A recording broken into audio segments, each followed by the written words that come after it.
Selamat sahabat, kami ucapkan kepada seluruh pemirsa Hope Channel Indonesia yang bergabung di dalam ibadah sahabat kita pada hari ini, di mana sahabat ini merupakan rangkaian dari kebaktian kebangunan rohani The Last Hope yang bekerja sama dengan ASI sepanjang 2 pekan ke depan. Dan saat ini kita masuk di dalam diskusi sekolah sahabat, tentu saja saya tidak sendiri, sudah bersama dengan Pendeta Hudyard Muskita yang menjadi narasumber kita pada hari Sabat ini. Shalom, selamat Sabat Pak Pendeta. Selamat Hari Sabat kepada para umat Tuhan, pemirsa, dan kepada moderator. Baik Pendeta, sepanjang pekan ini kita sudah belajar satu pelajaran yang sangat menarik, yaitu mengenai Paskah. Nah, mungkin kita secara garis besar Pendeta, apa makna dari pengalaman bangsa Israel di Mesir terkait dengan pelajaran kita, yaitu Paskah yang bisa menjadi pelajaran rohani bagi kita, Pendeta? Untuk menjawab pertanyaan tersebut, apa boleh kita tampilkan slide? Kita akan baca Alkitab. Apakah Yola sebagai moderator boleh tolong baca ayat-ayat ini di Keluaran pasal 12? Baik, Keluaran 12 mulai ayat yang ketiga. Katakanlah kepada segenap jemaah Israel, pada tanggal 10 bulan ini, diambillah oleh masing-masing seekor anak domba, menurut kaum keluarga, seekor anak domba untuk tiap-tiap rumah tangga. Anak dombamu itu harus jantan, tidak bercela, berumur setahun. Kamu boleh ambil domba atau kambing. Kamu harus mengurungnya sampai hari yang ke-14 bulan ini, lalu seluruh jemaah Israel yang berkumpul harus menyembelihnya pada waktu senja. Kemudian dari darahnya haruslah diambil sedikit dan dibubuhkan pada kedua tiang pintu dan pada ambang atas pada rumah-rumah di mana orang memakannya. Dagingnya harus dimakan mereka pada malam itu juga. Yang dipanggang mereka harus makan dengan roti yang tidak beragi beserta sayur pahit. Janganlah kamu memakannya mentah atau direbus dalam air, hanya dipanggang di api, lengkap dengan kepalanya dan betisnya dan isi perutnya. Janganlah kamu tinggalkan apa-apa dari daging itu sampai pagi. Apa yang tinggal sampai pagi, kamu bakarlah habis dengan api. Dan beginilah kamu memakannya, pinggangmu berikat, kasut pada kakimu, dan tongkat di tanganmu. Buru-burulah kamu memakannya, itulah Paskah bagi Tuhan. Ini adalah ayat-ayat pengantar kepada tulah ke-10, kematian anak sulung di Mesir. Dan sebelum tulah itu terjadi, Tuhan memerintahkan Musa untuk pergi kepada bangsa Israel dan menyampaikan perintah yang tadi baru saja kita baca. Minimal ada 16 perintah yang Tuhan berikan. Pertanyaan yang perlu kita sampaikan adalah bagaimana perasaan Musa ketika harus pergi kepada bangsa Israel. Bagaimana perasaan bangsa Israel ketika melihat Musa. Dan bagaimana respon atau reaksi bangsa Israel ketika mendengar semua perintah ini yang sangat spesifik. Dimulai dengan pembukaan di ayat 3, Keluaran 12 ayat 3. Katakanlah kepada segenap jemaah Israel. Pertanyaannya adalah, siapa mereka ini. Saya bukan bertanya tentang identitas mereka. Yang saya tanyakan adalah pengalaman mereka ketika mereka akan mendengar urutan perintah yang tadi kita baca. Mereka adalah orang-orang yang sedang dan sudah dikecewakan. Yaitu ketika Musa datang kepada mereka, Tuhan mengutus aku untuk membawa kamu keluar dari Mesir. Bahasa Inggrisnya too good to be true. Setelah menjadi budak sekian lama, akan ada pembebasan. Dan ketika tulah pertama dimulai, mereka sangat antusias. Berharap setelah tulah pertama, mereka akan diizinkan pergi. Ternyata tidak. Tulah kedua, tidak. Tulah ketiga. Jadi ini sudah dikecewakan berulang kali. Dari berharap pergi ternyata tidak jadi. Berapa kali kita siap dikecewakan oleh Tuhan? Mereka sudah dikecewakan 9 kali. Dan kalau saya menjadi Tuhan, orang yang sudah berulang kali kecewa ini, ketika datang kepada mereka, sudah tidak perlu lagi bicara tentang perintah, tetapi yang ada adalah penghiburan. Mohon maaf ya, kamu sudah kecewa selama ini. Yang ada, justru Tuhan memberi perintah yang sangat spesifik dan hampir tidak masuk akal di telinga mereka. Pertama, ambil domba. Lalu dombanya disuruh dikurung 3 hari. Bayangkan 3 hari penantian itu. Lalu setelah 3 hari, dombanya disembelih. Lalu darahnya dilabur di pintu. Lalu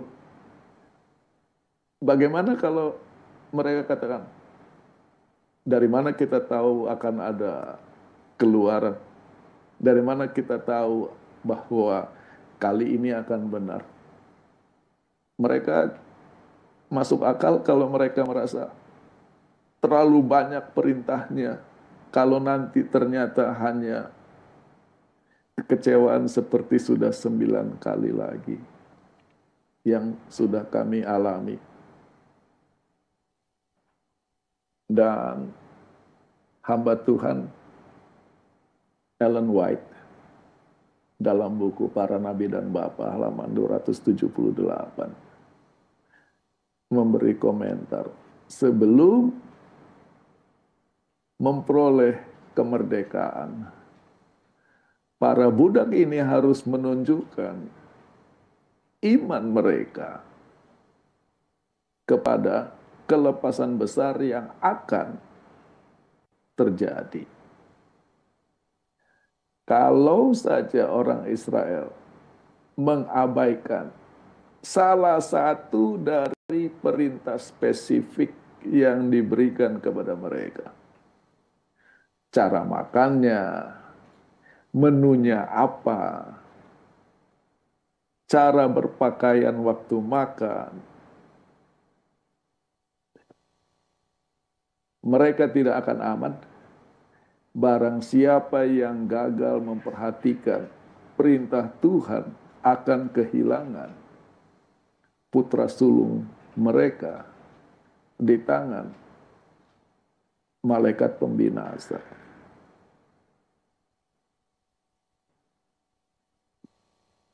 Seringkali kita memisahkan hubungan antara Paskah dengan tulah ke-10. Yang terjadi tulah ke-10 dengan Paskah itu satu paket. Dan menjadi unik,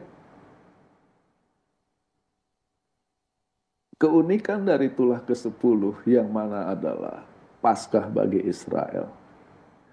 Kali ini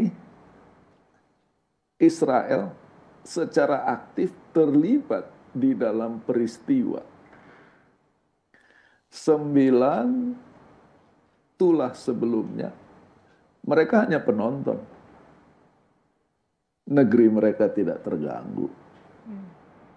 Tetapi di tulah ke-10 ini, status Israel dan Mesir sama. Putra sulung mereka sama-sama terancam mati. Yang membedakan, bagi Israel ada petunjuk spesifik bagaimana mereka bisa selamat dari tulah ini. Tetapi kepada petunjuk itu diperlukan respon yang positif. Diperlukan iman. Setelah dikecewakan sekian kali, sekian lama, jauh lebih mudah untuk tidak percaya daripada percaya. Dan tidak cukup percaya, percaya itu harus dilakukan dalam bentuk penurutan yang spesifik kepada setiap rinci dari perintah Tuhan. Disinilah kita lihat hubungan antara iman dan penurutan, satu paket. Disinilah kita lihat hubungan antara iman dan ketekunan. Karena kita seringkali mendengar. Yang penting di sini adalah ketekunan orang-orang kudus. Bertekun dalam apa? Bertekun untuk tetap berani menjangkau, memegang janji Tuhan, walaupun sudah berulang kali dikecewakan oleh Tuhan. Inilah pelajaran Paskah, bahwa kalau nanti di rumah mereka tidak ada ratap tangis, kematian, itu adalah karena iman mereka sudah diuji dengan sangat luar biasa. Keselamatan bukan satu hal yang mudah, dan mengikut Tuhan bukan jaminan bahwa kita tidak akan pernah kecewa. Inilah pelajaran rohani dari cerita Paskah. Mungkin itu yang bisa saya sampaikan. Terima kasih Pak Pendeta. Pendeta memberikan sudut pandang yang berbeda ketika membicarakan mengenai bangsa Israel. Karena kalau yang biasanya dibahas bangsa Israel sudah diberikan mujizat, sudah dikasih tunjuk mujizat yang terjadi di depan mata mereka, tapi mereka mungkin ceritanya setelah berlanjut, setelah keluar mereka bersungut-sungut, mereka mengeluh, bahkan mereka bilang kami di Mesir saja gitu. Tapi pendeta memberikan sudut pandang yang baru bahwa iya ya, benar juga bahwa bangsa Israel yang sudah sangat berharap dan menunggu-nunggu kebebasan begitu lama, selama 9 tulah ini merasa dikecewakan, dan tulah yang ke-10 mereka tetap melakukan perintah Tuhan dengan detail, dengan tepat gitu. Ini satu sudut pandang yang baru kalau bagi saya, Pendeta ya. Terima kasih. Oke, nah pertanyaan selanjutnya Pendeta, kita kan bicara mengenai Paskah. Kalau mungkin dalam Alkitab bahasa Inggris Passover, di buku pelajaran sekolah sahabat kita dikatakan kata aslinya adalah Pesach. Nah, apakah Paskah ini sama dengan Paskah yang di zaman Yesus, Pendeta? Dan apakah Paskah yang dilakukan ini oleh bangsa Israel itu juga sama dengan Paskah di zaman kita sekarang, di mana orang Kristen merayakan Paskah. Nah, itu sudah beda lagi harusnya ya, Pendeta, karena Paskah itu adalah Easter. Apakah kita perlu atau boleh merayakan Paskah, Pendeta?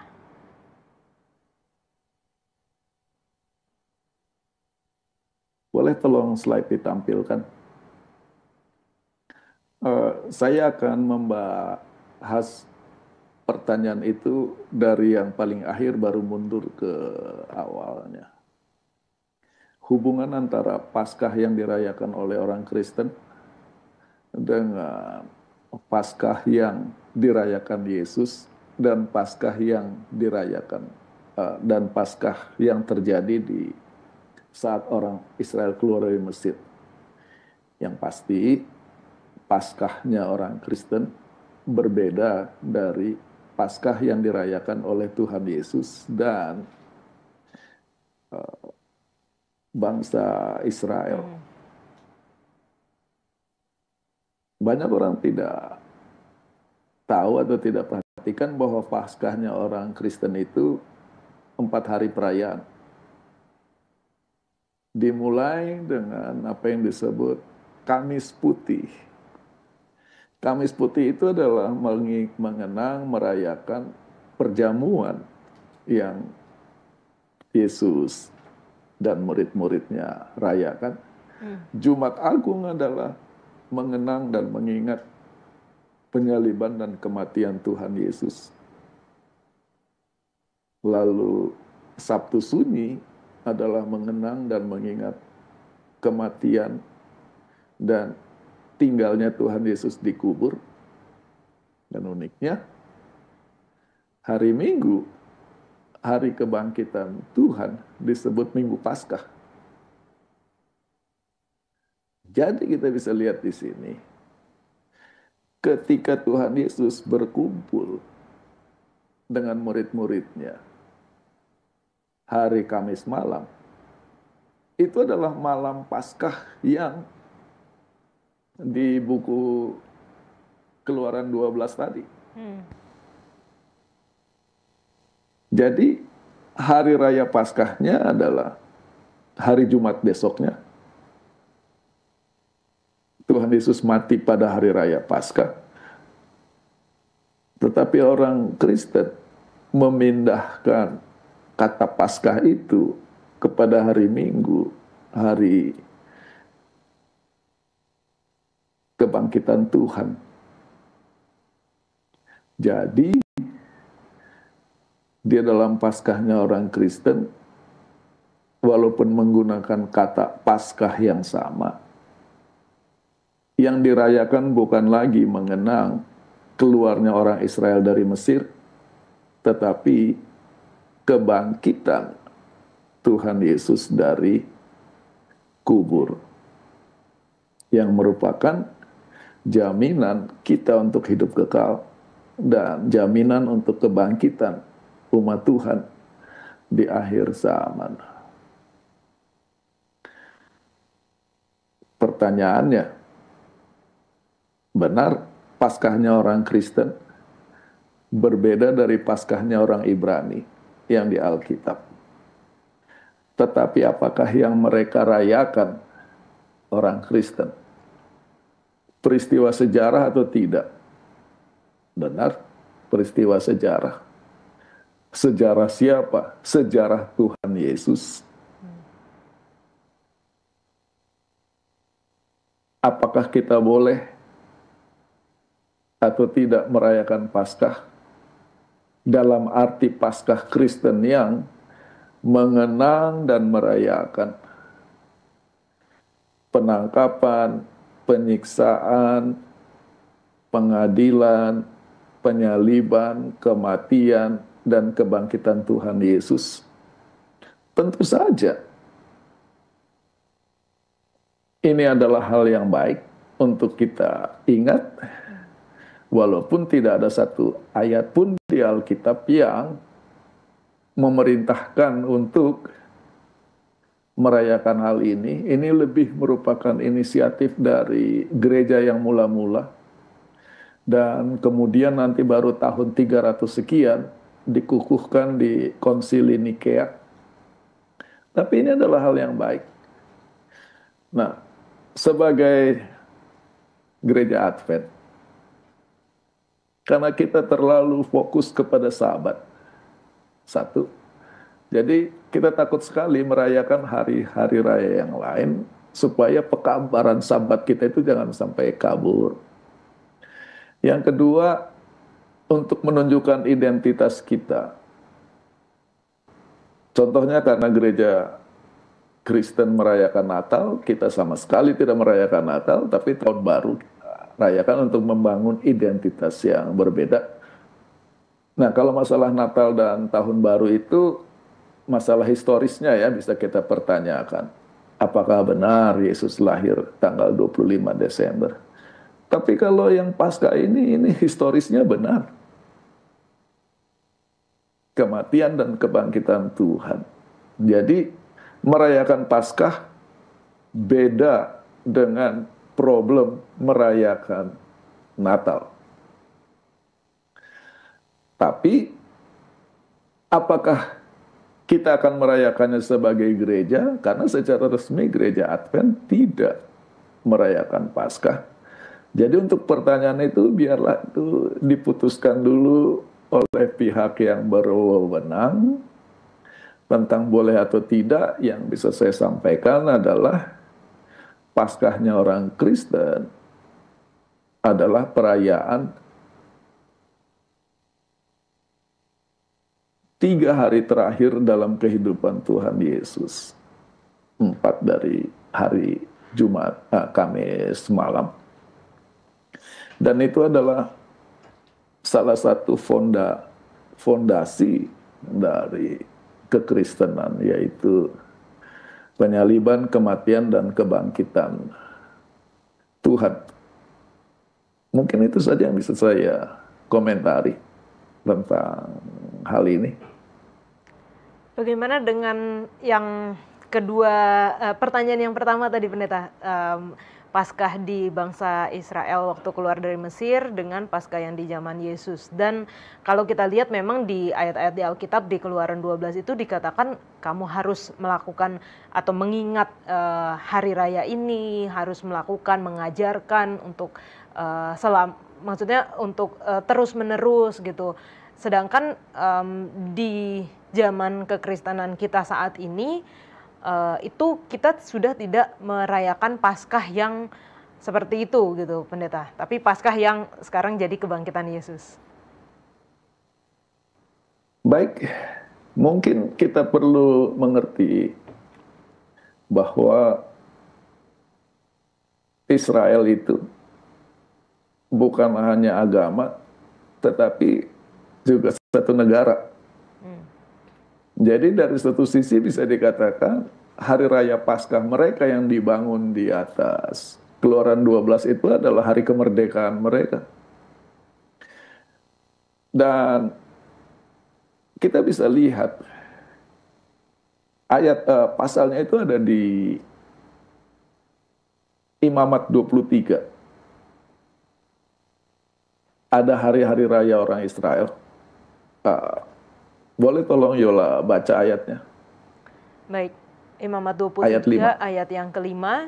Dalam bulan yang pertama, pada tanggal 14 bulan itu, pada waktu senja, ada Paskah bagi Tuhan. Pada waktu senja, itulah sebabnya Tuhan Yesus merayakan Paskahnya senja. Bulan pertama, tanggal 14. Hari rayanya namanya Paskah.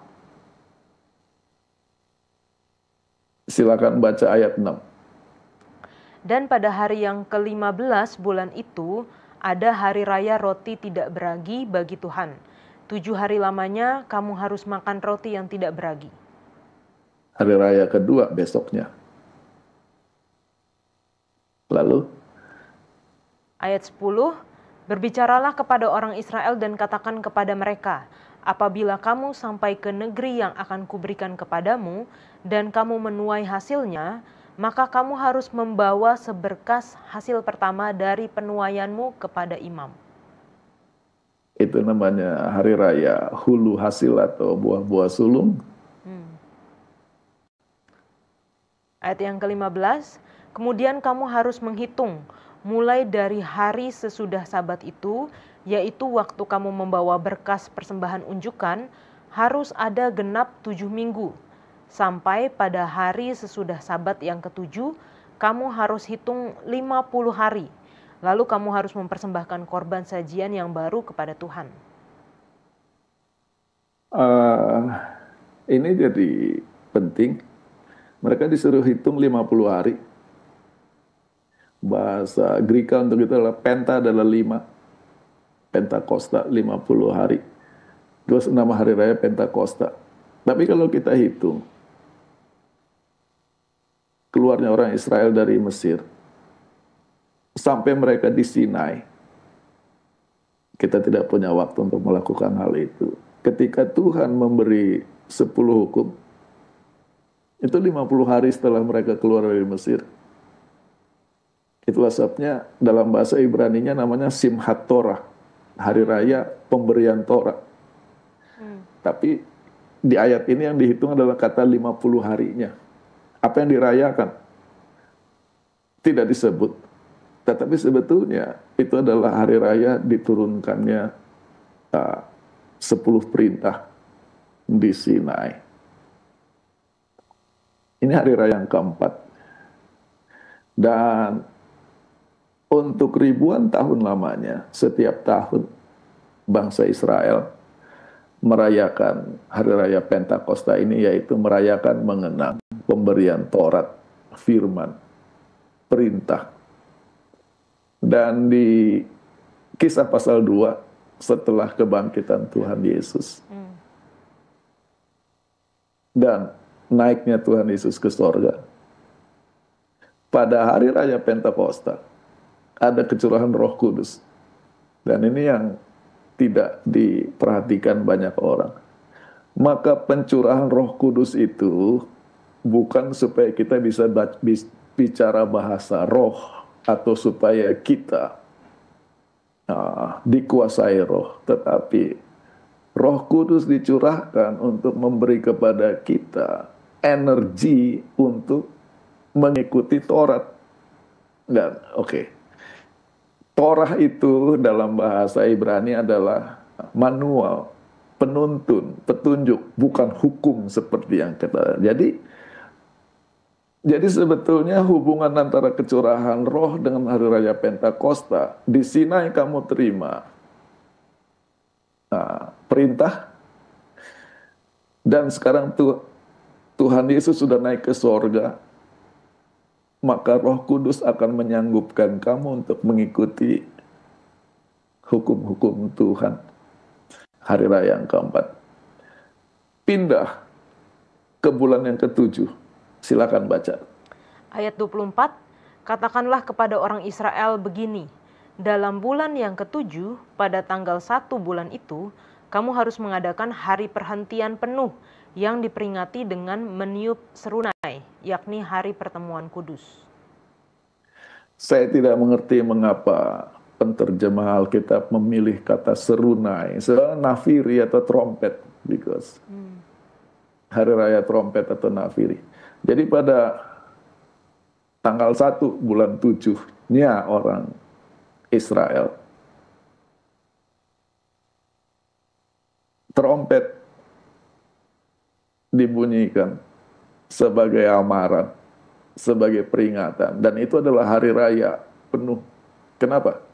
Karena menyambut, silahkan baca. Ayat 27, akan tetapi pada tanggal 10 bulan yang ke-7 itu ada hari pendamaian. Kamu harus mengadakan pertemuan kudus dan harus merendahkan diri dengan berpuasa dan mempersembahkan korban api-apian kepada Tuhan.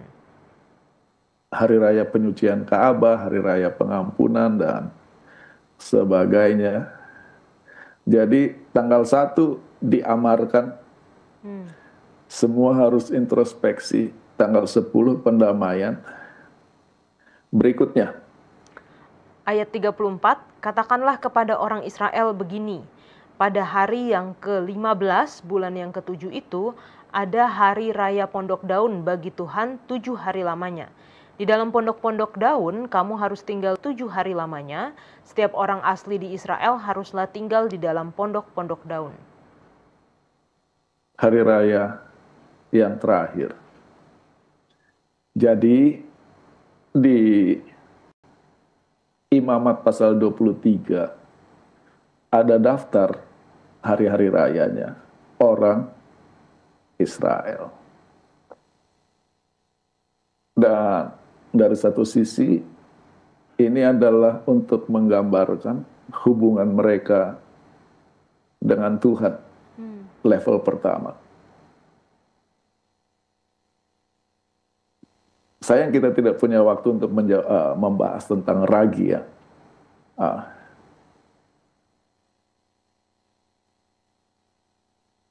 Ya, saya tergoda tapi nanti waktu kita, karena itu ceritanya panjang. Paskah adalah pembebasan mereka dari budak menjadi orang merdeka, dari tidak ada bangsa menjadi ada bangsa. Itulah kelahiran mereka. Lalu dimulai dengan tidak beragi, pemurnian. Dan mereka menjadi buah-buah sulung bagi Tuhan. Dalam arti, nanti jadi kita, kenapa yang mati anak sulung. Dalam arti mereka akan menjadi teladan bagi dunia di dalam mengikut Tuhan. Itulah kesulungan mereka. Dan tadi sudah saya singgung kepada bagaimana menjadi teladan dalam mengikut Tuhan. Kepada mereka diberi manual untuk mengikut Tuhan. Torah dari kata or, terang, penerang, penuntun. Dan pada saat yang sama ada amaran bahwa dunia seperti yang akan kita ketahui ini tidak akan terus-menerus begini, nafiri. Akan ada judgment, pendamaian, selamat atau binasa. Lalu dirayakan dengan pondok daun-daunan.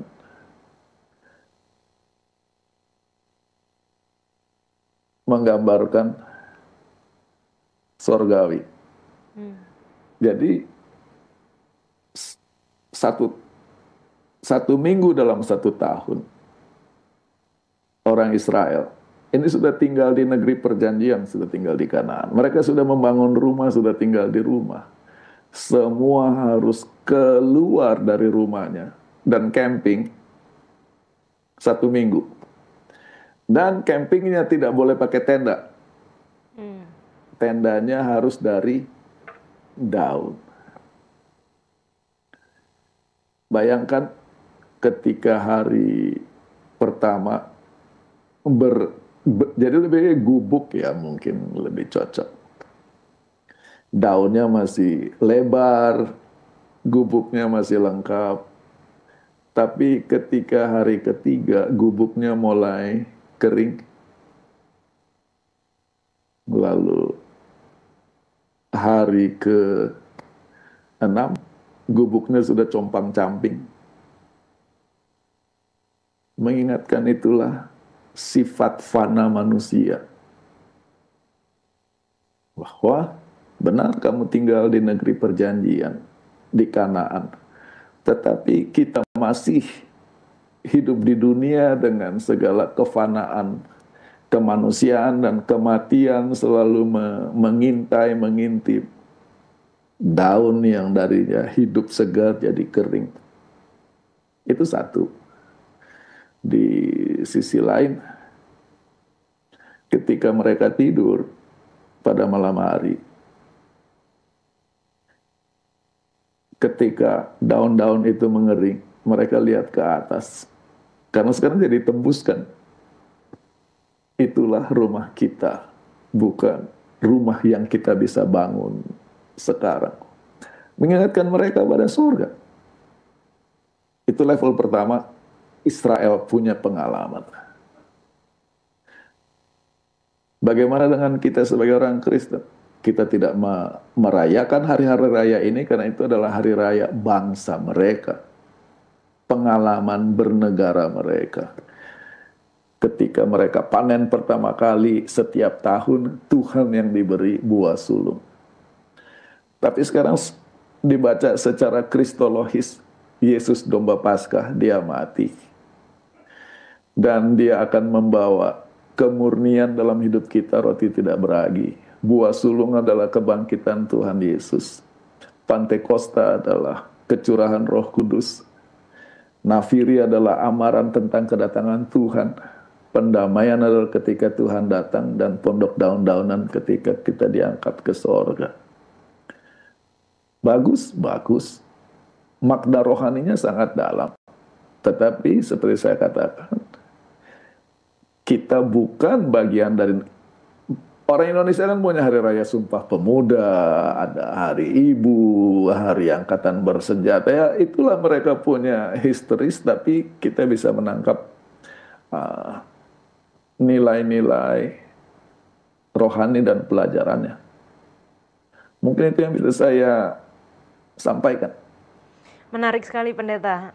Walaupun ya saya pernah baca dan saya pernah pelajari juga bahwa semua hari raya itu menunjuk kepada Yesus yang datang, dan banyak pelajaran rohani bahkan sampai kita saat ini. Nah, pertanyaannya adalah bedanya perayaan-perayaan itu dengan hari Sabat, Pendeta. Kita tidak lagi secara kekristenan saat ini, kita tidak lagi merayakan perayaan-perayaan yang ditulis di dalam Alkitab, karena tadi Pendeta sudah jelaskan itu adalah berkaitan juga dengan kebangsaan. Nah, bagaimana dengan hari Sabat? Apakah itu juga merupakan satu hal yang memang, oh itu agama Yahudi saja gitu? Atau berbeda hari Sabat ini, Pendeta? Terima kasih. Saya akan mengejar dan menangkap argumentasi yang Yola gunakan, walaupun Yola mengutip, oh hari Sabat itu agamanya orang Yahudi. Pertanyaannya, sejak kapan ada agama Yahudi?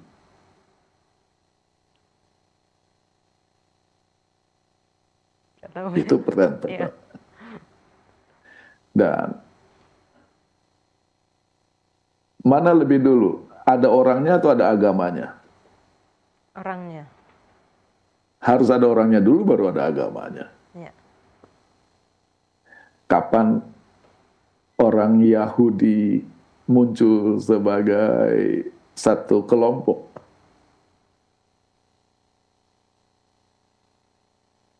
Saya bukan bertanya kepada Yola, saya bertanya kepada argumentasi tadi. Kapan kapan orang Yahudi muncul sebagai kelompok? Nah, lebih baik saya kasih tahu supaya menghemat waktu. Jadi kita lompat ke cerita pembuangan. 10 suku dibuang ke Assyria, lalu dicampur dan itu jadi the lost 10 tribes of Israel, 10 suku yang hilang. Ya. Sementara pembuangan ke Babylon adalah kerajaan Yehuda, yang dalam bahasa Babylon adalah Yahud. Jadi mereka adalah salah satu dari kelompok berbagai bangsa dibuang ke sana. Bukan hanya orang Yahudi, tapi karena Alkitab kita baca Daniel dan kawan-kawan. Jadi yang disebut Yahudi itu adalah mereka yang pulang setelah pembuangan Yahudi. Pertanyaan, yang keluar dari Mesir bukan orang Yahudi, tapi bangsa Israel. Ya. Kita harus bedakan. Dan Israel bukan agama, bangsa. Hari Sabat di 10 perintah diberi kepada bangsa Israel. Tetapi apakah hari Sabat yang diberikan kepada bangsa Israel ini adalah Sabat yang baru? Tidak. Dari mana kita tahu tidak? Referensinya, karena 6 hari lamanya, jadi menunjuk ke belakang kepada penciptaan. Ya. Jadi kapan Sabat sudah mulai ada? Sejak penciptaan.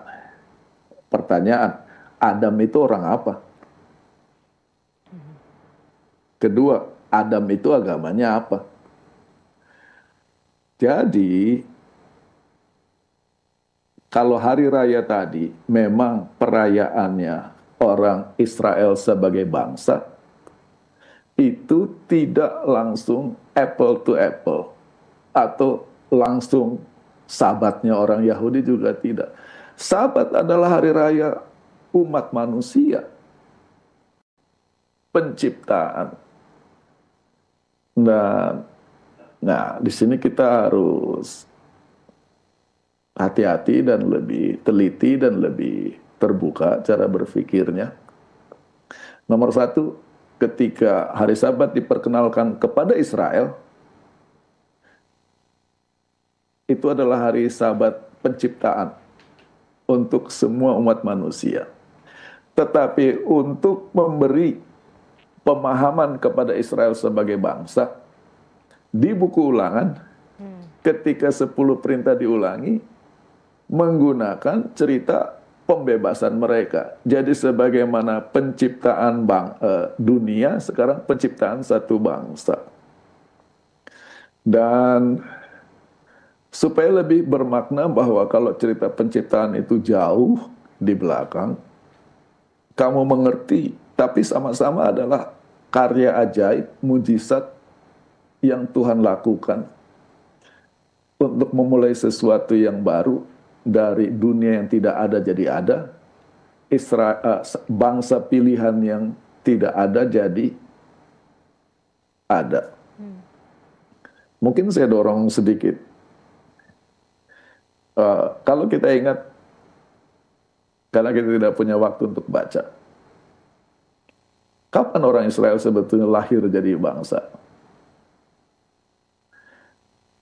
Paskah adalah proses mereka akan keluar. Tadi belum keluar itu yang ayatnya kita baca. Ya. Akhirnya mereka keluar.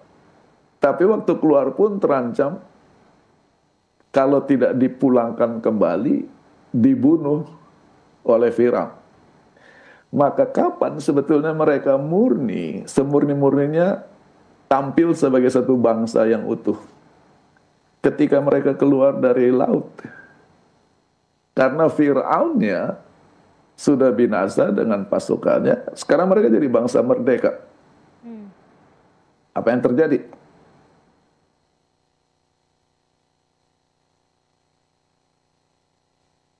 Peristiwa mereka berjalan di Laut Merah itu malam, karena dikatakan sepanjang malam itu. Bagaimana mereka masuk ke dalam air? Lalu, bagaimana air itu bisa menjadi jalan? Karena Tuhan membuat angin timur. Dalam bahasa Ibrani, kata untuk angin adalah ruah. Yang jadi bahasa Arabnya jadi roh atau ruh. Elemen kegelapan, malam. Elemen air. Elemen roh. Elemen kebingungan dan kekacauan. Itu adalah Kejadian 1 ayat 2. Lalu, besoknya fajar, di buku Kejadian, jadilah terang.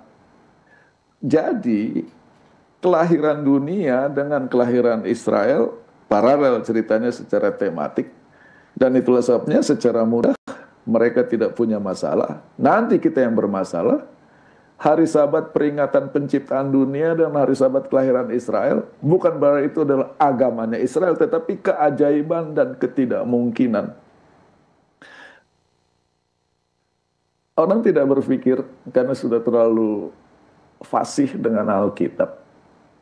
Orang Israel itu bergeraknya sangat lambat sampai Firaun bisa mengejar mereka kan. Sekarang bagaimana mungkin bangsa yang begitu banyak dan bergerak sangat lambat, bisa dalam satu malam keluar semua dari air. Malam-malam lagi. Bisa keluar dari laut. Mereka jadi terbang, bahwa mereka sorenya masih dikejar Firaun dan teriak-teriak, besoknya merdeka dalam satu malam. Itu mujizat. Jadi hari Sabat adalah hari mengingatkan bahwa Tuhan yang kita sembah adalah Tuhan pembuat mujizat, dan mujizat ketidakmungkinan dari gelap jadi terang, dari kekacauan jadi kejelasan, itulah janji pemeliharaan Sabat. Tidak ada hubungan dengan hari-hari raya yang tadi kita baca yang dirayakan oleh orang Israel. Mungkin itu yang bisa saya sampaikan. Terima kasih banyak Pendeta untuk penjelasannya. Senang sekali memang kalau berdiskusi dengan Pendeta, banyak hal-hal baru, sudut pandang yang kita bisa dapatkan. Dan pertanyaan selanjutnya mungkin Pendeta, kan tadi Pendeta juga sudah sedikit mengenai buah sulung, atau kalau di dalam cerita Keluaran itu adalah tulah ke-10 kematian anak sulung. Mungkin pertanyaannya Pendeta, kenapa anak sulung? Kenapa bukan istrinya, atau anak yang kedua, anak yang terakhir, atau bahkan Firaun itu sendiri? Jawabannya sangat pendek ya, mengecewakan. Boleh tolong slide ditampilkan? Ini masih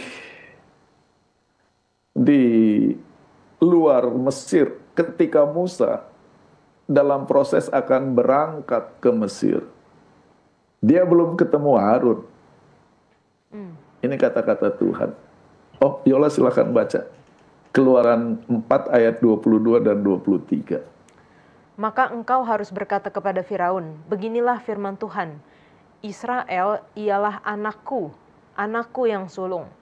Sebab itu aku berfirman kepadamu, biarkanlah anakku itu pergi, supaya ia beribadah kepadaku. Tetapi jika engkau menolak membiarkannya pergi, maka aku akan membunuh anakmu, anakmu yang sulung. Ini jawabannya. Kenapa bukan istrinya? Kenapa bukan anak yang mana atau bukan? Israel adalah anakku yang sulung, yang tadi jadi buah-buah sulung ketika mereka lahir. Jadi awal dan permulaan. Ya mungkin biarkanlah ayat ini demikian. Kalau kita komentarnya lebih banyak, nanti jadi lebih banyak spekulasinya. Jadi kita, apakah jawaban ini memuaskan Yola atau tidak? Iya sih Pendeta, maksudnya menjawab gitu. Tapi akan ada pertanyaan-pertanyaan lanjutan. Oh iya, tetapi pertanyaannya, mengapa anak sulung? Alkitab menerangkan, ini kata-kata Tuhan sendiri. Israel anak sulung. Kalau kamu tahan anak sulung saya, anak sulung kamu akan menjadi harganya. Jadi lebih baik kamu menurut saya. Sebenarnya itu kan, itu transaksinya. Dan ketika Firaun berkeras, dan uniknya, kalau ya mungkin bagi sebagian orang terganggu telinganya ya. Saya hanya membuat ilustrasi, menyederhanakan situasi, bukan saya sedang takabur atau apa. Kalau saya Tuhan, maka begitu ditolak pertama kali langsung mati anak sulung. Karena ini kan Israel anak sulung saya. Kalau kamu tahan-tahan anak sulung saya, anak sulung kamu harganya, maka harusnya tulah pertama itu langsung anak sulung. Pertanyaannya, mengapa harus ada 9 tulah lagi baru anak sulung? Akhirnya setelah Tuhan memberi kesempatan. Ya, itu dulu mungkin. Nah, itu pertanyaan selanjutnya yang saya mau tanyakan Pendeta. Memang kita sudah belajar di pelajaran yang pekan lalu bagaimana di tulah-tulah pertama dikatakan Firaun mengeraskan hatinya, tapi di selanjutnya ada juga di dalam Alkitab dituliskan Tuhan mengeraskan hati Firaun. Tetapi kenapa sepertinya Firaun itu sangat tidak mau melepaskan bangsa Israel? kalau misalnya kita, saya, kalau tadi pendeta kalau jadi Tuhan gitu, kalau saya jadi Firaun, dengan tulah-tulah yang di awal saja, nggak perlu sampai 9 atau bahkan 10, saya pasti akan sudah memperkirakan kerugian yang sudah saya dapatkan seperti ini, dengan kerugian misalnya melepaskan bangsa Israel, harusnya ya sudah, udah lepasin aja gitu. Kenapa sepertinya Firaun itu sangat menentang Tuhan, sehingga harus sampai 9, bahkan tulah yang ke-10. Apakah ada perhitungan-perhitungan dari Firaun, atau hanya karena kesombongan Firaun, atau apa yang bisa kita pelajari gitu, apa yang Alkitab katakan, pendeta? Terima kasih. Pertanyaannya itu, apa yang Alkitab katakan? Karena seringkali orang bicara sekolah sahabat, menurut pendapat saya, tapi dia tidak terangkan dapat dari mana. Dia hanya kata pendapat. Tapi yang paling banyak, menurut perasaan saya, atau saya rasa, bagaimana kita diskusi sekolah sahabat pakai perasaan. Jadi Yola sangat benar, apa yang Alkitab terangkan. Jadi kita mencoba memahami cerita tulah dengan segala elemen di dalamnya, yaitu kematian anak sulung, lalu kekerasan hati Firaun. Tuhan mengeraskan hati Firaun dari sudut pandang Alkitab. Ayatnya sama, tetapi mungkin cara bacanya, dan yang kedua penafsirannya. Maka kita akan mulai dengan baca teks, maka mohon slide ditampilkan. Dan kali ini saya tidak akan meminta Yola membaca, oleh karena saya akan menerangkan. 10 malapetaka di Mesir. Sebenarnya yang Tuhan mau hukum bukan orang Mesir, bukan Firaun, tetapi di sini bahasa Inggrisnya all the gods of Egypt. Okay. Yang dalam bahasa Alkitab bahasanya itu semua Allah di Mesir dengan huruf kecil. Sebenarnya supaya lebih jelas dan supaya kita harusnya kepada semua dewa dewi Mesir.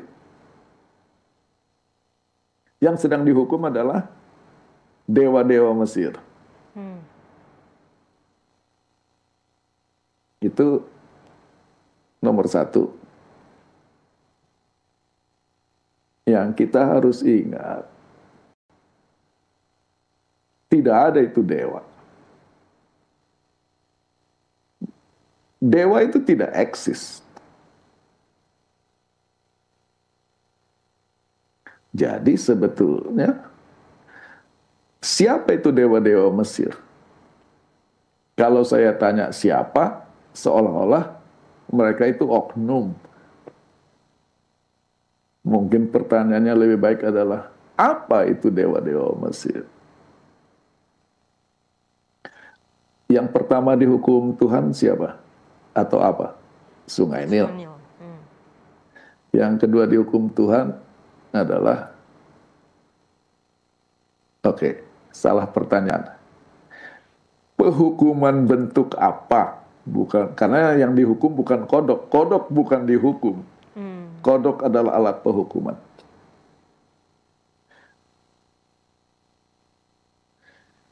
Bagi orang yang tidak biasa akan langsung komen nanti, bertele-tele keterangannya. Ya, memang kalau orang biasa bermain di cerdas cermat level SD, tidak biasa dengar pembahasan panjang lebar, tidak sabar. Yola sudah anak modern,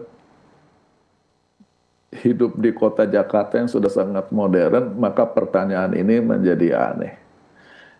Kapan kita mendengar suara kodok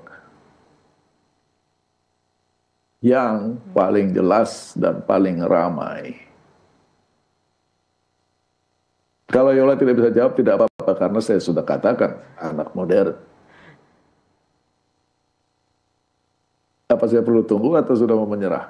Menyerah saja kayaknya, Pendeta. Jarang-jarang soalnya dengar suara kodok, Pendeta. Kenapa? Jarang-jarang mendengar suara kodok. Suara kodok sekarang jadi salah satu suara itu ringtones di cellphone. Pada zaman dulu, waktu belum banyak gedung, waktu belum banyak perumahan, pabrik, ketika alam itu bentuknya masih hutan dan kebun, kodok muncul, terdengar kalau hujan. Begitu habis kemarau, ketika kemarau kodok seperti hilang karena kering. Tapi begitu hujan, maka ribut sekali sepanjang malam itu kodok menyanyi. Kenapa saya tanya ini? Katak adalah lambang kesuburan, kesegaran ketika hujan. Nyamuk, lalat, itu adalah tempat di mana ketika buah-buahan sudah mau membusuk, ketika makanan banyak. Yang saya mau katakan, 9 malapetaka di Mesir yang pertama, itu adalah berkat. Karena kita selalu dihafal, kutuk, malapetaka, tulah. No. Sungai Nil itu berkat kepada orang Mesir. Katak itu berkat, artinya tanah mereka subur, penuh air, lalat, nyamuk. Matahari itu berkat, hujan itu berkat, lembu itu berkat. Apa itu dewa? Berkat-berkat Tuhan yang jadinya kita sembah, gantinya menyembah sang sumber berkat. Apa yang Tuhan lakukan, berkatnya jadi tidak terkontrol. Ketika kodok menyanyi hujan turun, masih seimbang, kita senang. Tetapi ketika kodoknya jadi sangat banyak dan kemana-mana, jadi rusak ekosistemnya, berkatnya jadi nyamuk dan sebagainya. Berkat Tuhan, kalau kita tidak nikmati di dalam Tuhan dan bersama Tuhan, akan jadi problem. Jadi ketika Tuhan katakan, aku akan memberi judgment, penghukuman, saya sumber berkat, bukan berkat-berkat ini yang kamu sekarang sudah jadi bentuk dan semua agama-agama non-Alkitab menjadikan elemen-elemen berkat menjadi dewa-dewa tersendiri. Dan Tuhan mengatakan, saya sumber semuanya. Jadi sebetulnya kita harus pahami nomor satu itu, bahwa 9 malapetaka ini adalah berkat-berkat yang tidak lagi seimbang dan tidak menjadi berkat lagi. Poin kedua, Keluaran 12 ayat 12 diucapkan menjelang tulah ke-10. Kenapa? Kata yang digunakan di sana jamak plural, the gods of Egypt. Karena menurut pelajaran sekolah sahabat kita hari Kamis, minimal ada 3 dewa penopang kehidupan. Ada Isis, dewi pelindung anak-anak, Heket, dewi yang memberkati ketika ibu-ibu melahirkan, dan Min, dewa reproduksi. Jadi ketika anak sulung mati, ketiga dewa kehidupan ini tidak berdaya karena sumber hidup adalah Tuhan. Nah, jadi sekarang lihat alur logikanya. 9 yang pertama adalah berkat. Yang ke-10 adalah kehidupan. Tuhan sumber berkat. Tuhan sumber kehidupan. Kalau kamu menyembah berkat, berkat bisa saya kasih tunjuk ketika tanpa kontrol saya, berkat bisa jadi kutuk. Jadi malapetaka. Di luar saya, tidak ada kehidupan. Ini ceritanya akan panjang ya, sabar-sabar. Tetapi selain itu ada dewa-dewa yang lain lagi. Maka sekarang dewa yang mana yang kita akan fokuskan?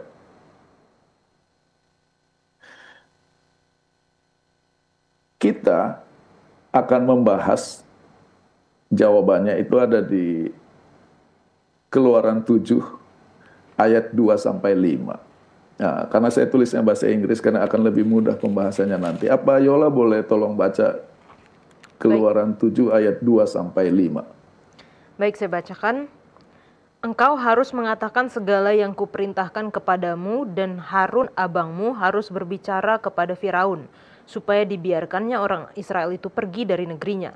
Tetapi aku akan mengeraskan hati Firaun, dan aku akan memperbanyak tanda-tanda dan mujizat-mujizat yang kubuat di tanah Mesir. Bila mana Firaun tidak mendengarkan kamu, maka aku akan mendatangkan tanganku kepada Mesir dan mengeluarkan pasukanku, umatku, orang Israel, dari tanah Mesir dengan hukuman-hukuman yang berat. Dan orang Mesir itu akan mengetahui bahwa akulah Tuhan, apabila aku mengacungkan tanganku terhadap Mesir dan membawa orang Israel keluar dari tengah-tengah mereka. Saudara, Yola dengar ayat 5 seolah-olah saya lagi khotbah. Maka orang Mesir akan mengetahui bahwa akulah Tuhan. Karena mereka menyembah yang bukan Tuhan, yang mereka sembah adalah berkat-berkat Tuhan. Dan kita tidak imun ya, memang kita bertuhan, cuma seringkali berkat Tuhan lebih penting daripada Tuhan. Itu udah cerita lain. Sekarang kita lihat, kita harus perhatikan apa yang menjadi poin cerita di sini. Sebetulnya ceritanya sederhana, dan itu ada di ayat 2. Ada dua hal. Ada perintah Tuhan. Perintahnya sangat sederhana. Israel keluar dari Mesir.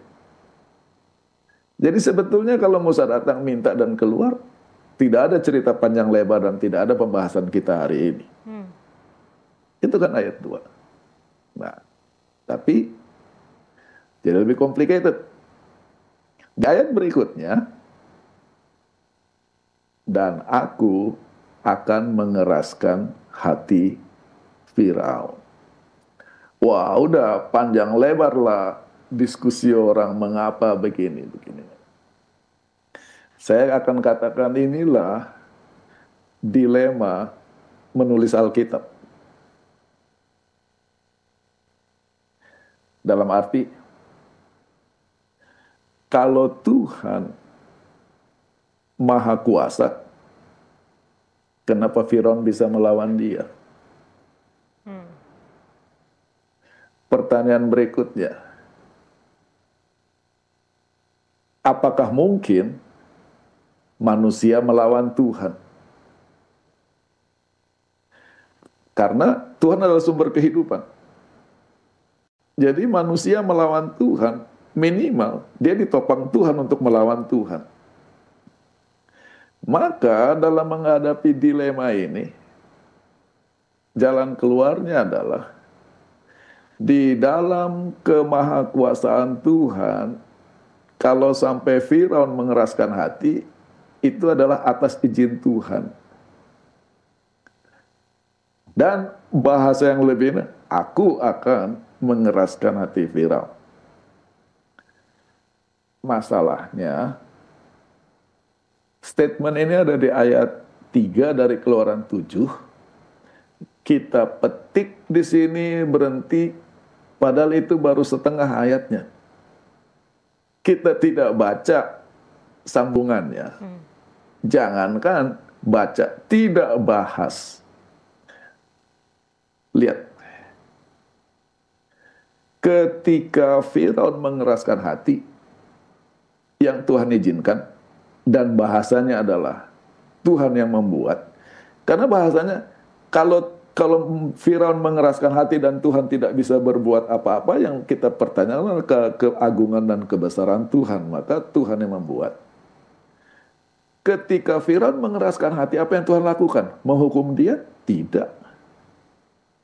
Apa yang Tuhan lakukan? Melipat gandakan tanda-tanda dan mujizatku.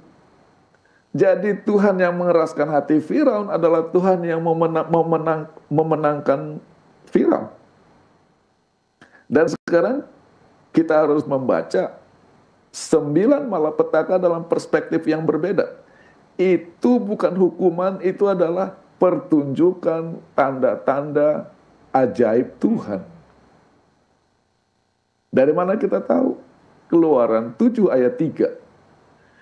Itu kan 10 tulah itu judul yang ditambahkan ke Alkitab, bukan ayatnya.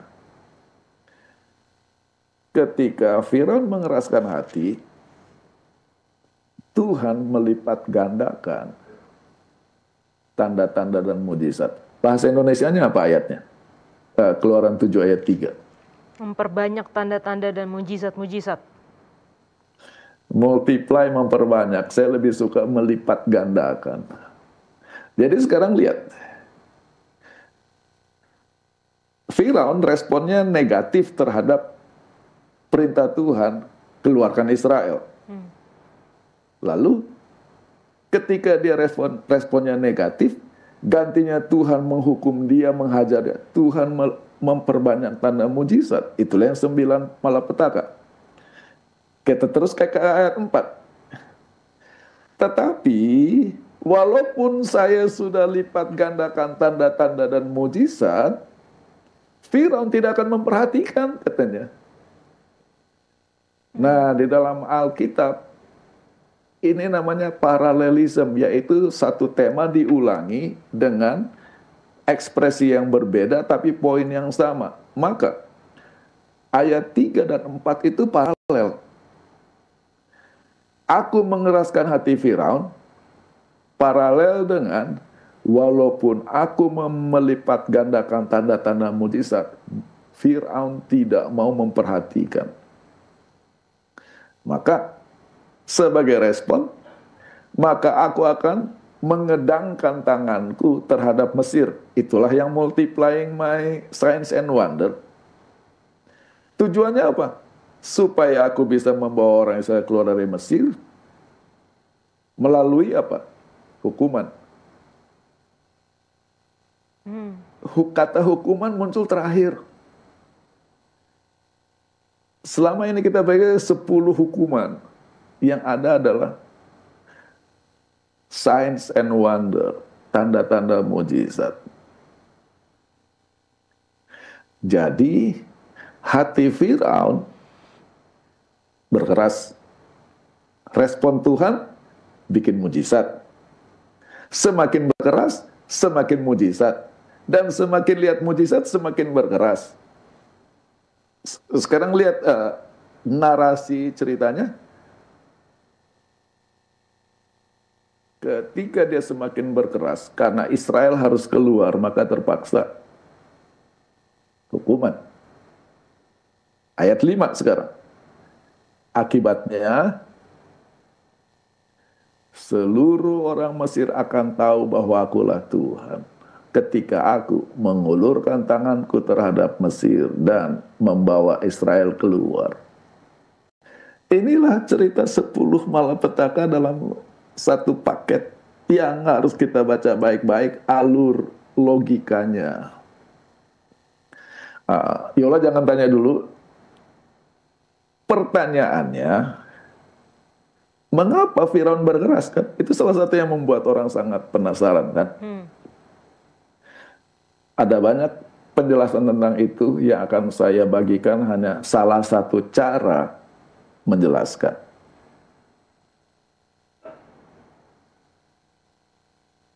Boleh Yola baca Keluaran 1 ayat 8. Keluaran 1 ayat 8, kemudian bisa baca di screen. Oh ya, oke. Kemudian bangkitlah seorang raja baru memerintah tanah Mesir yang tidak mengenal Yusuf. dalam bahasa Inggrisnya katanya did not know. Kata to know bisa kenal, bisa tahu. Jadi bisa dijawab, bisa dibaca, yang tidak tahu Yusuf. Tidak tahu atau tidak mau tahu. Itu bisa kita pertanyakan. Ini pertanyaan menjebak. Saya sudah kasih tahu ya. Siapa Yusuf?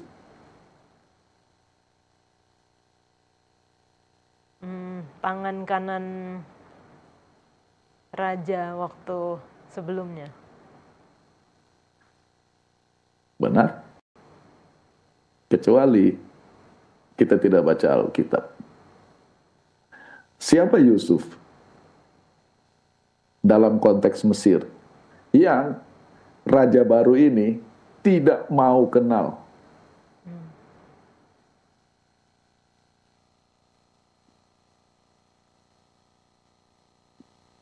Di Keluaran 37 ayat 36 kita baca bahwa Yusuf dijual.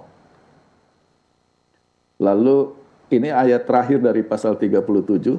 Pasal 38 cerita Yehuda dan Tamar. Lalu ketika pasal 39 kembali kepada cerita Yusuf, dia sudah di Mesir. Dan begitu Yusuf sampai Mesir, dia dijual, dibeli oleh Potifar. Apa komentar Alkitab? Tetapi Tuhan menyertai Yusuf. Oke? Itu sebabnya dia jadi kesayangan, dipercaya segala hal, sampai istri Potifar jatuh cinta, kita tahu ceritanya. Lalu Yusuf masukkan ke dalam penjara kan? Lalu Yusuf ditangkap ayat 20. Begitu Yusuf masuk penjara, apa yang terjadi? Penjara Mesir, ayat 21. Tetapi Tuhan menyertai Yusuf dan melimpahkan kasih setianya kepada Yusuf. Akibatnya, Yusuf jadi kesayangan kepala penjara.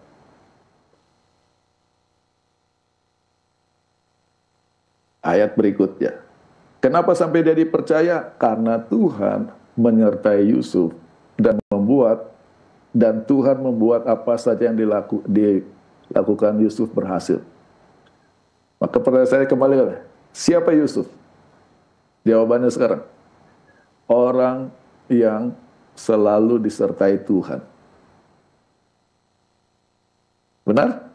Ya. Alkitab. Maka sekarang ketika kita baca Keluaran 1 ayat 8, muncul raja baru yang tidak mau tahu tentang Yusuf. Dia dengar sejarah Yusuf, dia dengar cerita Yusuf. Jadi problem dia apa? Dia tidak mau tahu Tuhan. Jadi disinilah, jadi sekarang kita lihat hubungan Firaun dengan Tuhan. Begitu muncul Firaun, yang jadi muncul cerita adalah ketika Firaun yang tidak mau tahu Yusuf, tetapi kita baca di dalam konteks Alkitab, dia tidak mau Tuhan. Maka pertanyaannya, kenapa Firaun tidak mau tahu Tuhan? Ada seorang bernama John Sailhamer, dia seorang profesor perjanjian lama, dia menulis buku judulnya The Pentateuch as Narrative, dan dia memberi komentar ketika membahas cerita 10 malapetaka di Mesir.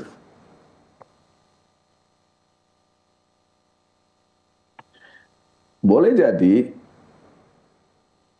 bahwa tanda-tanda tentang 9 malapetaka yang terjadi di Mesir ditujukan kepada konsep orang Mesir tentang alam semesta. Di dalam agama orang Mesir,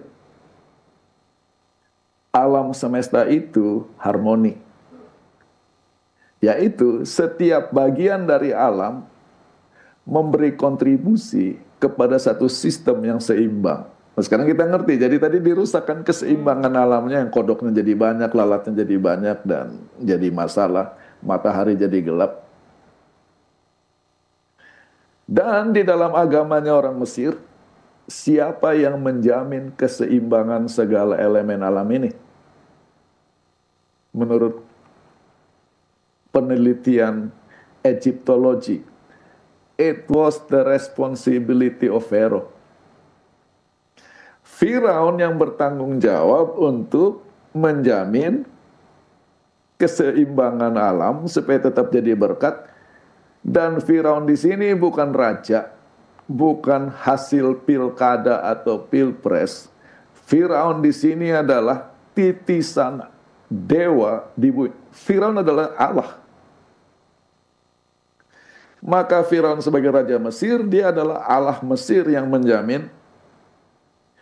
Jadi selama ini kita berpikir Firaun mengeraskan hati itu dalam konteks manusia mengeraskan hati kepada Tuhan. Kita salah ngerti. Yang terjadi, dewa sedang menolak dewa yang lain. Itulah sebabnya ketika Musa datang, demikianlah firman Tuhan. Jawabannya langsung, siapa Tuhan yang saya harus dengar suaranya? Kenapa? Saya Tuhan. Saya tidak tahu Tuhan. Kenapa? I do not know the Lord. Karena saya Tuhan. Maka malapetaka yang terjadi, Tuhan mau kasih tunjuk. Kamu bukan dewa. Kamu manusia. Tapi sekarang dia mau kasih tunjuk diri, makanya dia makin berkasmanya karena kedewaannya itu yang mau dia pertahankan. Itulah sebabnya Tuhan kata, aku akan membiarkan Firaun mengeraskan hatinya. Jadi Firaun mengeraskan hati bukan seperti orang sedang mengeraskan. Ini dewa yang sedang kehilangan wibawa dan kewenangannya. Kalau kita baca di Keluaran 4, sebelum Musa masuk Mesir, Tuhan katakan, aku akan masa depan.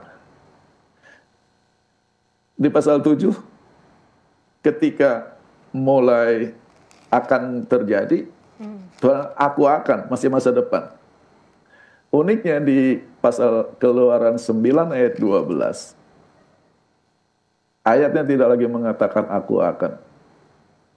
Tetapi Tuhan mengeraskan hati Firaun. Sekarang jadi keras, sudah tidak akan. Maka Keluaran 9 ayat 12 adalah momen ketika Firaun sudah kepada titik yang tidak bisa kembali. Apa eventnya? Itu adalah ketika tulah bisul. Keluaran 9 ayat 8. Ambillah jelaga ayat 10. Jelaga itu dihambur ke udara lalu jadi bisul kepada manusia dan binatang. Menurut pelajaran sekolah sahabat minggu lalu, ada Isis, dewi obat-obatan, Sekhmet, dewi epidemik, Imhotep, dewi kesembuhan, dewa kesembuhan.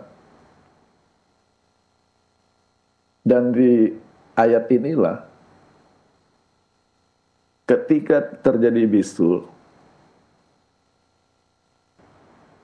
Firaun mengeraskan hati.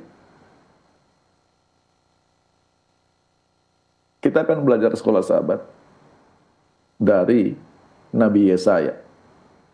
Bagaimana Nabi Yesaya memahami hal ini? Supaya lebih mudah kita ikuti alur logikanya, kita harus gunakan versi bahasa Inggris. Yesaya 19 ayat 21 dan 22. Maka Tuhan akan memperkenalkan dirinya kepada orang Mesir pada hari itu. Kita sudah baca tadi, melipat gandakan tanda. Harapannya apa? They will acknowledge the Lord. Itu rencana Tuhan untuk segala malapetaka. Dia memperkenalkan diri, mereka jadi kenal dan mengakui. Dan kalau mereka mengenal dan mengakui Tuhan, rencana malapetaka ini apa? They will worship. mereka akan membuat nazar dan akan setia memenuhi nazar itu. Lalu, ini saya yang terangkan tentang cerita di Mesir. Tuhan akan memukul Mesir dengan tulah. Rencananya, ia akan memukul mereka dan akan menyembuhkan mereka. Jadi rencana Tuhan, Tuhan akan memulihkan. Dengan harapan, mereka akan berbalik kepada Tuhan. Dan dia akan merespon kepada permohonan mereka, dan dia akan menyembuhkan mereka. Jadi fungsi tulah sampai 9 ini, sampai yang ke-7 adalah supaya orang Mesir berbalik dan disembuhkan oleh Tuhan. Akan tetapi, Firaun menolak untuk disembuhkan.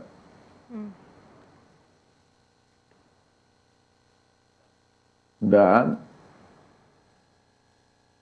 sebagai akibatnya, penghukuman terjadi.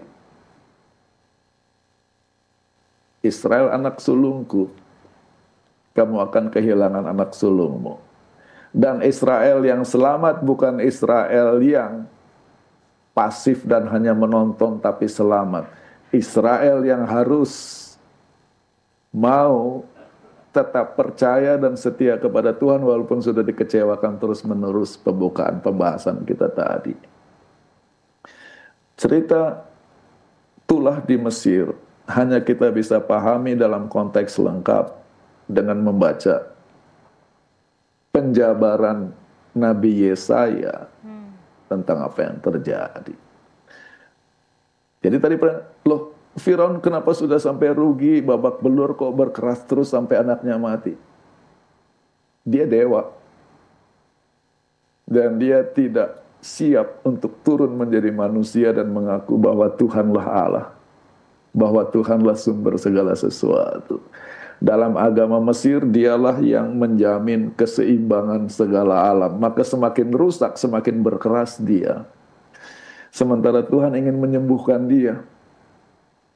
Supaya dia berbalik. Mungkin itu yang bisa saya terangkan. Baik pendeta, tadi kan pendeta sudah jelaskan dengan begitu baik mengenai mengapa Firaun mengeraskan hati, lalu 9 tulah dan tulah yang terakhir anak sulung. Ini banyak, mungkin pertanyaan terakhir karena waktu kita yang terbatas juga pendeta, tapi banyak yang bertanya-tanya juga mengenai keadilan Tuhan terkait dengan kematian anak sulung. Karena kalau kita lihat dan kita membayangkan, mungkin banyak dari anak sulung ini yang tidak bersalah di hadapan Tuhan, tapi mereka yang harus menanggung akibatnya. Bagaimana, apa yang kita bisa dapatkan dari hal ini, pendeta? Jadi pertanyaannya adalah keadilan terhadap para anak sulung. Ya. Di mana mereka selama ini?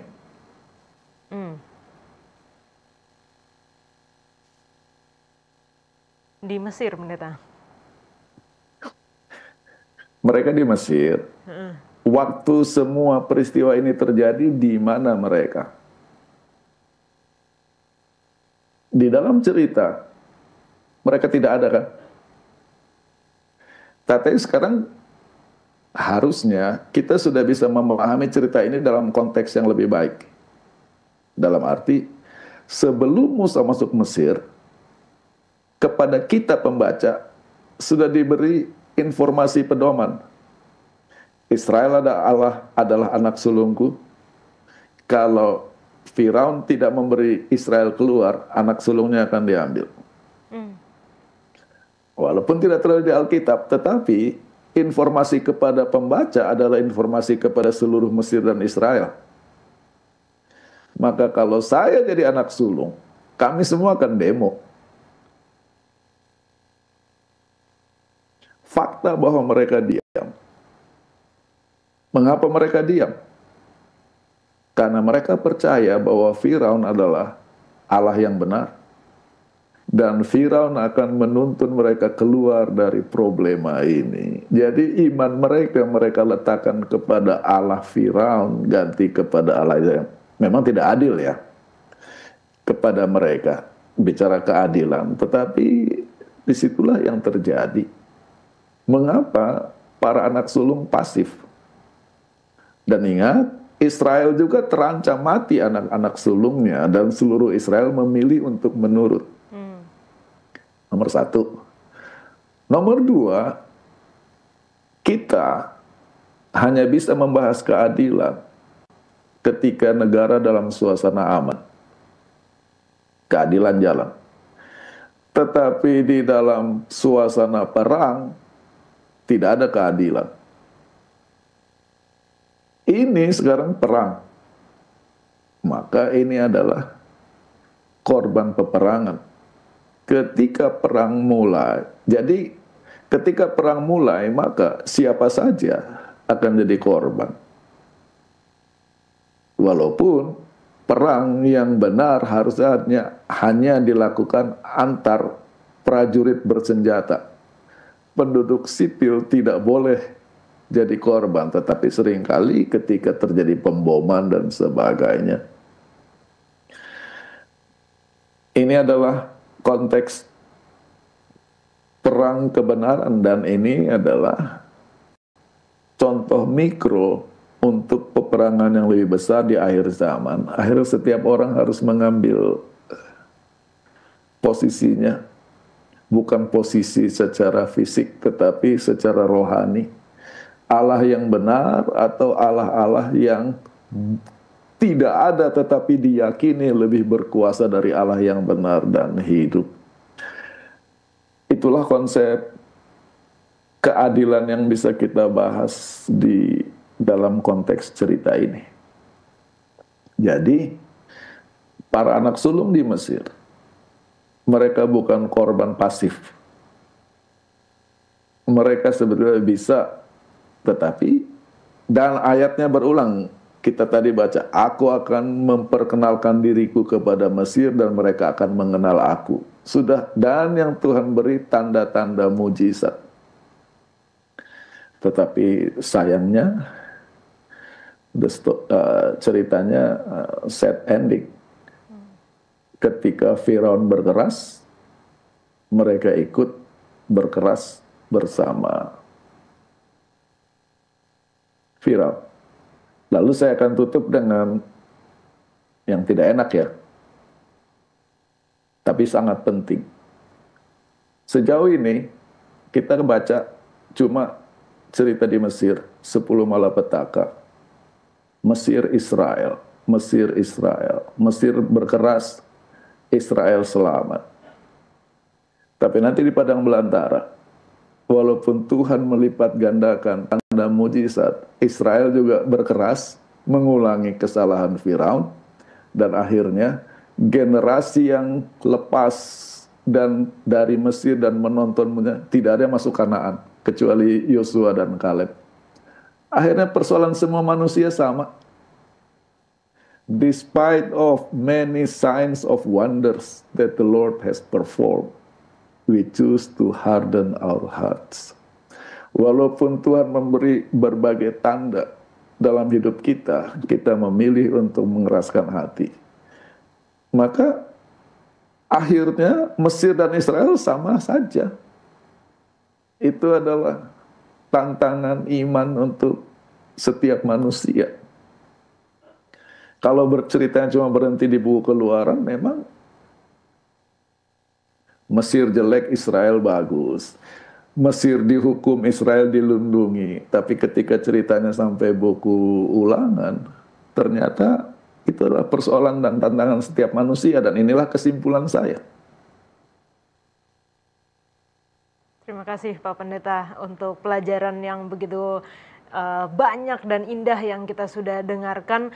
Saya tergoda untuk menanyakan bagaimana dengan karakter Allah yang kasih terkait dengan keadilan Tuhan tadi ya. Tapi dari penjelasan-penjelasan pendeta sebelumnya sudah membuka mata kita betapa sebenarnya Tuhan itu sudah sangat mengasihi, memberikan mujizat, memberikan tanda untuk memenangkan bukan hanya Firaun tetapi juga seluruh orang Mesir. Jadi memang nggak perlu lagi itu dipertanyakan akan kasih Allah. Mungkin satu terakhir sekaligus, tadi kan pendeta udah berikan kesimpulan yang pertama, ini kesimpulan yang kedua lah pendeta. Bagaimana agar kita tidak seperti bangsa Mesir atau bangsa Israel yang mengeraskan hati, bagaimana kita bisa supaya melembutkan hati, kita bisa mendengar dan menuruti Tuhan, pendeta?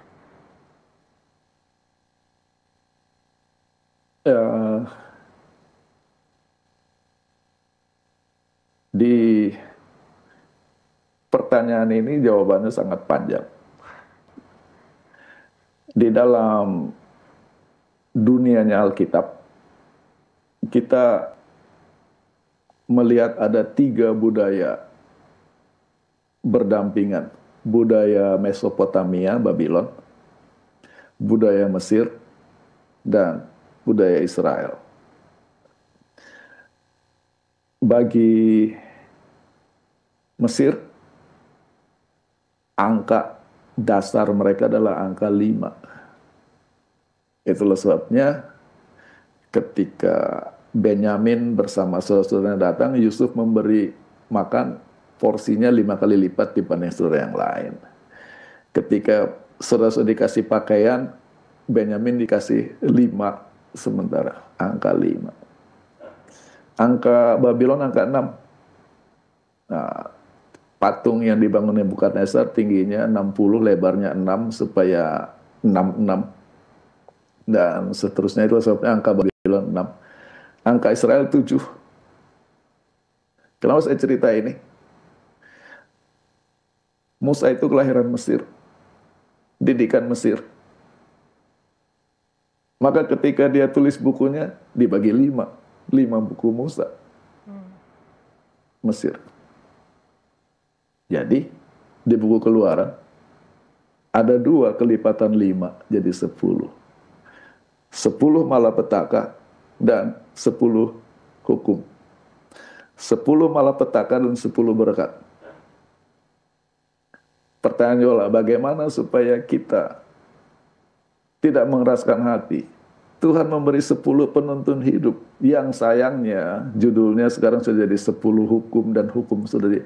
Itulah penuntun untuk datang kepada Tuhan dan hidup di dalam Tuhan, supaya kita tidak menyembah berkat, jadinya malapetaka yang di Mesir. Mesir dan Sinai, 10 malapetaka atau 10 berkat. Kita disuruh double blessing or double trouble. Double blessing or double curses. Itulah pilihan dalam hidup tiap-tiap orang. Aku memberi kepada kamu pilihan, berkat atau kutuk. Kalau ini, aku memberi pilihan, inilah penuntun kepada berkat, 10 perintah di Sinai. Atau kamu terlalu sibuk menyembah berkat, malapetaka di Mesir. Itu yang bisa saya sampaikan. Terima kasih Pak Pendeta. Pendeta boleh tutup diskusi kita dengan doa. Tuhan Bapa di sorga, terima kasih kami bisa membahas pelajaran Sekolah Sabat Pekan ini. Walaupun dalam buku pelajaran fokusnya lebih kepada Paskah, tetapi dalam konteks yang lebih luas. Apakah itu Paskah ataupun malapetaka, semua adalah cerita bagaimana Engkau ingin memperkenalkan dirimu dan memenangkan manusia kepadamu. Dan biarlah hati kami Engkau lembutkan, supaya kami disembuhkan dan berbalik kepadamu, seperti cita-citamu yang tertulis dalam buku Nabi Yesaya. Tuhan, berkatilah rangkaian ibadah selanjutnya. Di dalam nama Tuhan Yesus kami berdoa. Amin.